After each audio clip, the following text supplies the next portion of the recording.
Red-eye flights make clocks dishonest. You fly into tomorrow and land in yesterday. Somewhere over Nebraska, the cockpit turned winter. I had leveled us at 36,000. Autopilot held steady. The stars were clean pinpricks over a velvet wing. My first officer dozed in that half-awake way we're not supposed to. I sipped coffee that tasted like old battery and watched contrails scratch distant glass. The temperature drop started as a ring around my wrists, then climbed. My breath frosted the tiny window. The hair along my forearms rose and stayed like it had been glued upright. The panel lights dimmed a shade and recovered as if the aircraft blinked. Cabin's fine. Yeah, I lied. My heart had kicked faster, insisting on being louder than the fans, louder than the quiet sky. Sweat beaded under the collar and immediately went cold. Something stood in the jump seat. It had not opened the door. It wore a uniform almost like mine and sat too still for turbulence. Its profile, backlit by indices and annunciators, looked copied from a manual. Eyes a fraction too high, jaw set wrong by an engineer who misread a diagram. It turned toward me and the headset on its temples didn't quite touch its ears. "Course," it said, and the word came from the fuselage, from the skin of the airplane, from the pressure itself. I tightened my grip. "On course," I said, my voice steady by training. The VSI needle held 0. The magenta line was where I left it. My pulse didn't believe instruments.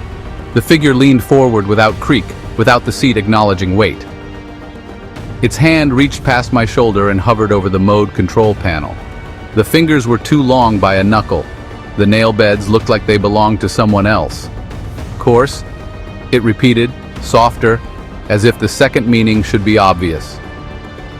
I saw what it wanted me to see, the text thread still open on my watch, the last sweet word I had typed to a flight attendant who was not my wife, the photo I should never have saved, the exit signs I refused to read in my own house.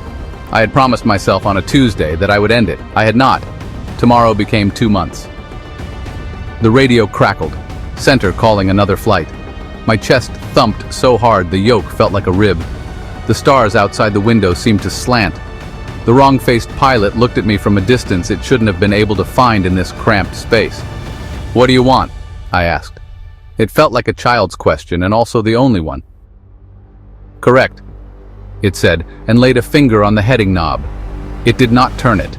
It didn't have to. I turned the knob myself, 10 degrees right, then back, pointless adjustments to prove I still could.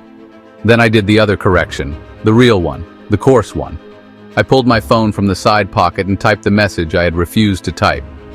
"It ends now. I'm sorry. It was wrong." I sent it before I could call it dramatic.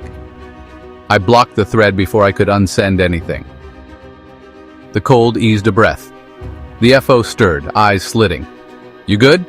"Cabin temp dip," I said. "Adjusted." He nodded, trusting me because we trust the person at the controls until we can't. The figure in the jump seat watched the arc of our contrail catch moonlight. It looked almost content, which terrified me more than if it had smiled. Confess. "At cruise," I whispered, because if I didn't joke, I would shake. After landing, I added, because the truth had to touch the ground at home. Now the air insisted.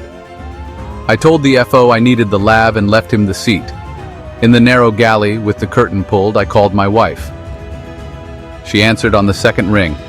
Sleep thick, worried. I said the words that repressurize nothing and save airplanes anyway. She didn't speak for a long time. Then she said my name the way you do when you're measuring whether to keep it. "Come home and we'll see." The phone was warm in my hand when I hung up. Warmth felt like landing lights after fog. I sat back down. The jump seat was empty. The temperature held. The magenta line glowed as if it had been polished. I flew the rest of the night with a heart that finally synchronized to the fans. The next day, my chief pilot told me I sounded tired and to take 3 days. My buddy on the line told me everybody's got their mess. The flight attendant never texted back. My wife asked for time. Time is a headwind and a tailwind. It depends on where you point. If you've ever been visited at altitude, if the airplane went cold and the jump seat filled, tell me in the comments so we can band together and find refuge. And, beware. Don't ignore them. People who do discover there are descents no checklist can arrest. If you enjoyed this story, please subscribe and follow us for more bone-chilling chronicles. Join us on YouTube, TikTok, Instagram, Facebook, and Blue Sky for more. If you dare.